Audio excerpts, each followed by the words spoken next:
નમસ્કાર, આપ જોઈ રહ્યા છો અરવલ્લી સમાચાર અને મોર્નિંગ બુલેટિન સાથે હું છું માસૂમ। સમાચારોની શરૂઆત કરીએ હેડલાઇન્સથી।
બનાસકાંઠાના ધાણા ગામના ખેડૂતની દીકરીએ સ્વિટ્ઝરલેન્ડ ખાતે ભારતને એશિયાઈ પેરા એથ્લેટિક્સમાં ગોલ્ડ મેડલ અપાવીને વધાર્યું છે દેશનું ગૌરવ।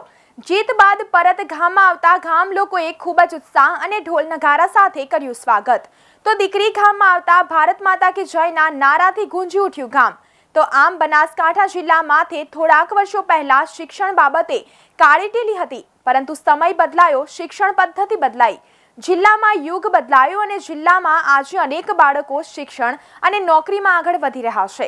પરંતુ જ્યારે સામાજિક રીતિ રિવાજમાં આજે પણ પછાતપણું, પરંતુ રીત રિવાજની પરવા કર્યા વિના વાલીઓ અને દીકરીઓ ભણવા માટે આગળ પહોંચતા આજે દેશ લેવલે અનેક દીકરીઓ પોતાની આગવી ઓળખ બનાવી રહી છે। એવી જ રીતે લાખાણીના ધાણા ગામના ચૌધરી સમાજની દીકરી ભાવનાએ પણ દેશ માટે ગોલ્ડ મેડલ જીતીને ગૌરવ વધાર્યું છે।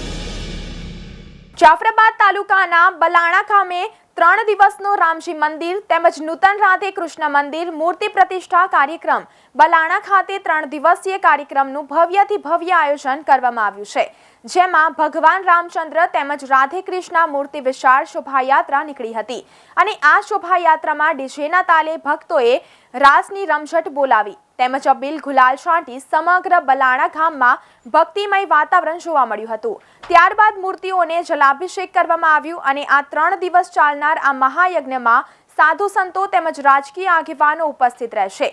તો બલાણા ગામ સમસ્ત આયોજનમાં બલાણા ગામના વિશ્વ હિન્દુ પરિષદ તેમજ જાફરાબાદ શહેરના વિશ્વ હિન્દુ પરિષદ તેમજ બજરંગ દળના કાર્યકર્તાઓ ખાસ ઉપસ્થિત રહી શોભાયાત્રાના આમાં ભાગ લીધો હતો।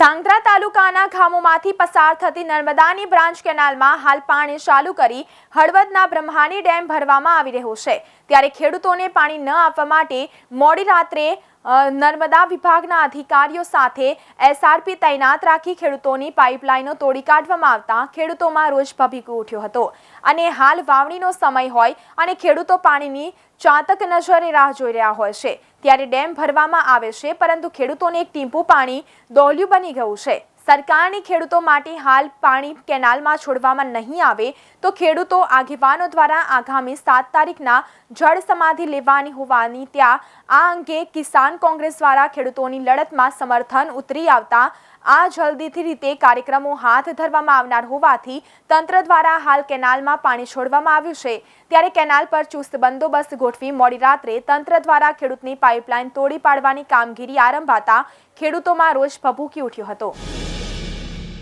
સોમનાથ મંદિર પ્રભાસ પાટણ દેશના પ્રથમ જ્યોતિર્લિંગ સોમનાથ મહાદેવ મંદિરમાં સોમેશ્વર મહાપૂજા માટે નોંધણીની વધતી જતી સંખ્યાને ધ્યાનમાં રાખીને સોમનાથ ટ્રસ્ટ દ્વારા પૂજા પદ્ધતિનો સમયગાળો વધારવામાં આવ્યો છે।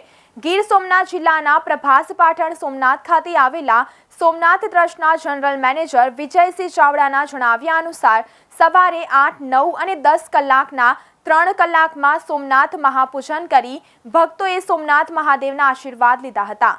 સવારની સાથે જ બપોરે 3, 4 અને 5 વાગ્યાથી 1-1 કલાકના 3 સ્લોટ તૈયાર કરવામાં આવ્યા છે। એકવાર નોંધણી કરાવ્યા પછી ચોક્કસ સંખ્યામાં પરિવારો સોમેશ્વર મહાપૂજાની પૂજાનો વિશેષ લાભ મેળવશે। આ માટે સોમનાથ ટ્રસ્ટની વેબસાઇટ પર ઓનલાઈન અને મંદિરના પૂજા કાઉન્ટર પર ઓફલાઈન રજીસ્ટ્રેશન કરી શકાશે। ભારતમાંથી નિકાસ કરાયેલા 55,000 ટન ઘઉંને લઈને વિવાદ વધી રહ્યો છે। આ કન્સાઇનમેન્ટ પહેલા તુર્કીમાં મોકલવામાં આવ્યું હતું, પરંતુ તે સડેલું હોવાનું કહીને તેને ખરીદવાનો ઇનકાર કરી દીધો હતો। પાછળથી ઇજિપ્ત તે ઘઉં ખરીદવા તૈયાર હતું।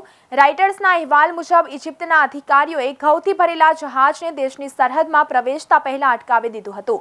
Egypt plant quarantine chief Ahmed તેમજ અંતરે ન્યૂઝ એજન્સીને જણાવ્યું હતું કે ઘઉંથી ભરેલા જહાજને ઇજિપ્તની સરહદમાં પ્રવેશતા પહેલા જ અટકાવી દેવામાં આવ્યું હતું। તુર્કી આ કન્સાઇનમેન્ટ સ્વીકારવાનો ઇનકાર કરી દીધો છે। ઇજિપ્ત વિશ્વમાં ઘઉંનો સૌથી મોટો આયાતકાર દેશ છે। આ ખરીદી ઇજિપ્તમાં પ્રાઇવેટ સેક્ટર વતી ભારતમાંથી કરવામાં આવતી હતી। કન્સાઇનમેન્ટ શનિવારે ત્યાં પહોંચવાનું હતું, પરંતુ છેલ્લી ક્ષણે કન્સાઇનમેન્ટને પ્રવેશ આપવાનો ઇનકાર કરવામાં આવ્યો હતો। તો ઇજિપ્તના પૂર્વપ્રધાનમંત્રીએ કહ્યું હતું કે પહેલા અમે ભારત પાસેથી 50,000 ટન ઘઉં ખરીદવાનો નિર્ણય કર્યો।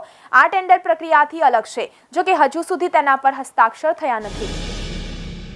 ગુજરાત ભાજપ પ્રદેશ પ્રમુખ CR પાટીલ કાલે રાજકોટની મુલાકાતે આવ્યા હતા। તેઓએ રાજકોટમાં 150 ફૂટ રિંગ રોડ પર બની રહેલા ભાજપના મિની કમલમ કાર્યાલયની સ્થળ વિઝિટ કરી હતી। બાંધકામથી લઈને કાર્યાલયમાં કેવી રીતે વ્યવસ્થા છે તેનું નિરીક્ષણ કર્યું હતું। બાદમાં તેમણે કાલે મીડિયા સાથેની વાતચીતમાં જણાવ્યું હતું કે આખા દેશમાં લગભગ સૌથી બેસ્ટ કાર્યાલય આ રાજકોટનું બને તેવો મને વિશ્વાસ છે।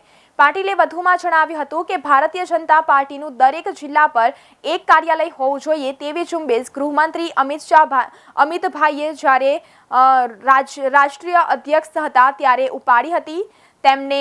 તેમના સમયમાં 700 જેટલા કાર્યાલયો પૂરા થયા હતા। ગુજરાતમાં પણ આ જ ઝુંબેશને આધીન અલગ અલગ જિલ્લામાં કાર્યાલયનું કામ ચાલુ છે। રાજકોટમાં પણ આ કમલમ માટેની જગ્યા લઈને તેમના બાંધકામનું કામ ભાજપના આગેવાનોએ શરૂ કર્યું છે। જે તે વખતના મુખ્યમંત્રી વિજયભાઈ રૂપાણી અને તેમના સાથીઓએ પણ આ જગ્યાને લઈને બાંધકામ શરૂ કર્યું છે।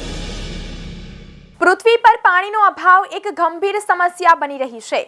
વસ્તી વધવાની સાથે જ પાણીનો વપરાશ વધી રહ્યો છે, તેમજ અનેક વિસ્તારોમાં પીવા અને ખેતી માટે પાણીની તંગી જોવા મળી રહી છે।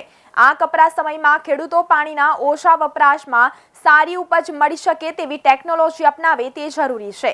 આવી જ એક ટેકનિકને ટપક સિંચાઈ કહે છે। ટપક સિંચાઈ પદ્ધતિ હેઠળ ટીમ્પા ટીમ્પા દ્વારા પાણીનું પાકના મૂળમાં વહન કરવામાં આવે છે। આ પાકની સારી ઉપજ અને પાણીની બચત બંનેમાં મદદ કરે છે। તેમજ ગુજરાતમાં ઘણા ખેડૂતો ટપક સિંચાઈથી ખેતી કરીને અઢળક નફો કમાઈ રહ્યા છે। તો સિંચાઈ અને પોષણ બંને ટપક પદ્ધતિનો સૌથી મોટો ફાયદો એ છે કે ઓછા પાણીમાં પાકને સારો ગ્રોથ મળે છે। આ ટેકનિક હેઠળ પ્લાસ્ટિકની પાઇપોને વીંધીને ખેતરમાં ફેલાવીને પાણીના સ્ત્રોત સાથે જોડવામાં આવે છે, જેથી પાણીનું બાષ્પીભવન ન થાય અને સિંચાઈનું કામ પણ થાય। આ પદ્ધતિમાં પાકની જરૂરિયાત પ્રમાણે જ પાણી આપવામાં આવે છે। આ પ્રક્રિયા દરમિયાન ખાતરો પણ પાણીમાં ઓગળી જાય છે, જેનાથી પાકને ભેજની સાથે પોષણ પણ મળે છે।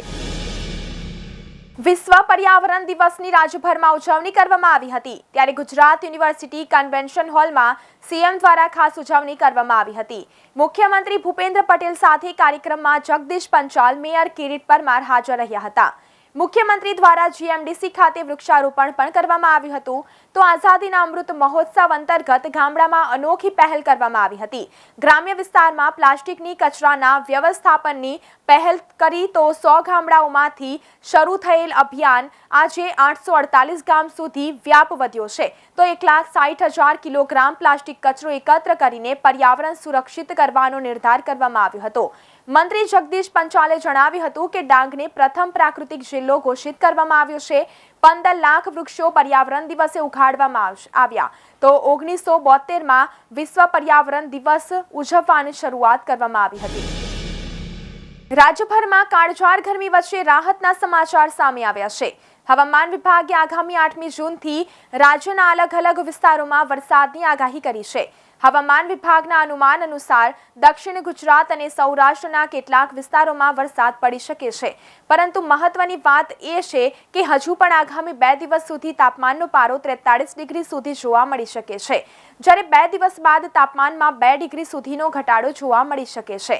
હવામાન વિભાગે કરેલી આગાહી પ્રમાણે દક્ષિણ ગુજરાતના વલસાડ, નવસારીથી દમણમાં વરસાદની શક્યતાઓ છે. આ ઉપરાંત સૌરાષ્ટ્ર, અમરેલી અને ગીર સોમનાથ જિલ્લાના કેટલાક ભાગોમાં વરસાદ વરસી શકે છે. દક્ષિણ ગુજરાતથી ભેજવાળા પવન આવતા વરસાદી માહોલ સર્જાઈ શકે છે. એટલું જ નહીં, પરંતુ આ વિસ્તારોમાં વીજળીના કડાકા ભડાકા સાથે વાવાઝોડાની અસર પણ જોવા મળી છે.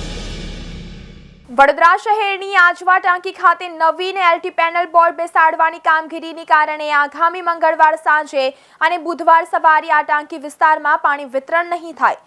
તો વડોદરા મહાનગરપાલિકા દ્વારા જણાવવામાં આવ્યું છે કે શહેરની આજવા ટાંકી ખાતે જૂની એલટી પેનલ બોર્ડના સ્થાને નવું એલટી પેનલ બેસાડવાની કામગીરી તારીખ 7 જૂન 2022ને મંગળવારે સવારના પાણી વિતરણ બાદ હાથ ધરવામાં આવશે, જેથી આજવા ટાંકીથી મંગળવારે સાંજના ઝોનમાં પાણી વિતરણ કરવામાં નહીં આવે તેમજ 8 જૂન 2022ને બુધવારે સવારના ઝોનમાં પાણી વિતરણ કરવામાં નહીં આવે. બુધવારે કામગીરી પૂર્ણ થયા બાદ સાંજના ઝોનમાં વિલંબથી અને ઓછા પ્રેશર તેમજ ઓછા સમય માટે પાણી વિતરણ કરાશે. તો વડોદરા શહેરમાં 3 વર્ષ પહેલા દૂષિત પાણીની સમસ્યા ઊભી થઈ હતી, જેને લઈને વારંવાર પાણી કાપ મૂકવામાં આવતો હતો. આ ઉપરાંત મેન્ટેનન્સ અને ભંગાણને કારણે પણ અનેક વખત પાણી કાપ જાહેર કરવામાં આવે છે અને લોકો 1 થી લઈને 4 દિવસ સુધી પાણીની સમસ્યાને લઈને મુશ્કેલીમાં મુકાઈ જાય છે.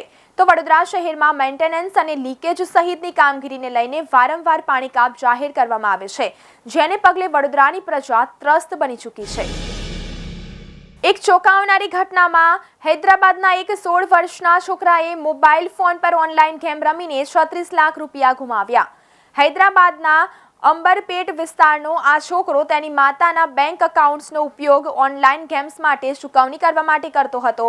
છોકરાએ તેના દાદાના મોબાઈલમાં free fire gaming app download કરી હતી. તેને ગેમ રમવા માટે શરૂઆતમાં 1500 રૂપિયા અને બાદમાં તેની માતાના બેંક ખાતામાંથી 10,000 રૂપિયાનો ઉપયોગ કર્યો. તો રમતગમતની લત પડતા તેને પરિવારના સભ્યોની જાણ વગર મોટી રકમ ખર્ચવાનું શરૂ કર્યું. 11મા ધોરણનો આ વિદ્યાર્થી ઓનલાઈન ગેમ રમવા માટે 1.45 લાખથી 2 લાખ રૂપિયા ચૂકવતો રહ્યો. વિશ્વ પર્યાવરણ દિવસ નિમિત્તે વડાપ્રધાને રાજધાની દિલ્હીમાં વિજ્ઞાન ભવનમાં સેવ સોઇલ પર આયોજિત એક કાર્યક્રમમાં દેશને ગુડ ન્યૂઝ આપ્યા હતા. હકીકતમાં જોઈએ તો પેટ્રોલ અને ડીઝલની વધતી કિંમતો વચ્ચે દેશની ઓઇલ કંપનીઓએ 10% ઇથેનોલ પેટ્રોલ મિશ્રણનું લક્ષ્ય હાંસલ કર્યું છે. કાર્યક્રમ દરમિયાન વડાપ્રધાન મોદીએ કહ્યું કે દેશે આ લક્ષ્ય 5 મહિના પહેલા જ હાંસલ કરી લીધું છે. આપણે જણાવી દઈએ કે ઇથેનોલ પેટ્રોલ બ્લેન્ડિંગને કારણે કાર્બન ઉત્સર્જનમાં ભારે ઘટાડો થાય છે અને સાથે જ દેશના ખેડૂતોની આવકમાં પણ વધારો થયો છે. આપણે જણાવી દઈએ કે મે મહિનાના જ કેન્દ્રીય પેટ્રોલિયમ મંત્રી હરદીપસિંહ પુરીએ કહ્યું હતું કે ભારતમાં પેટ્રોલમાં ઇથેનોલ મિશ્રણનું જે કરવામાં આવે છે, તેમજ મે મહિનામાં જ કેન્દ્રીય પેટ્રોલિયમ મંત્રી હરદીપસિંહ પુરીએ કહ્યું હતું કે ભારતમાં પેટ્રોલમાં ઇથેનોલ મિશ્રણનું સ્તર 9.99% પર પહોંચી ગયું છે. નોંધપાત્ર રીતે ભારતે 2022ના અંત સુધીમાં પેટ્રોલમાં 10% ઇથેનોલ મિશ્રણ અને 2030 સુધીમાં 20% મિશ્રણનું લક્ષ્ય નક્કી કર્યું હતું. આ ઉપરાંત કેન્દ્ર સરકારે 2030 સુધીમાં ડીઝલ સાથે બાયોડીઝલના 5% મિશ્રણનું લક્ષ્યાંક પણ રાખ્યો છે. તો મોર્નિંગ બુલેટિનમાં અત્યારે બસ આટલું જ. વધુ સમાચાર જોવા માટે જોતા રહો અરવલ્લી સમાચાર, એટલે તમારો વિસ્તાર, તમારી વાત.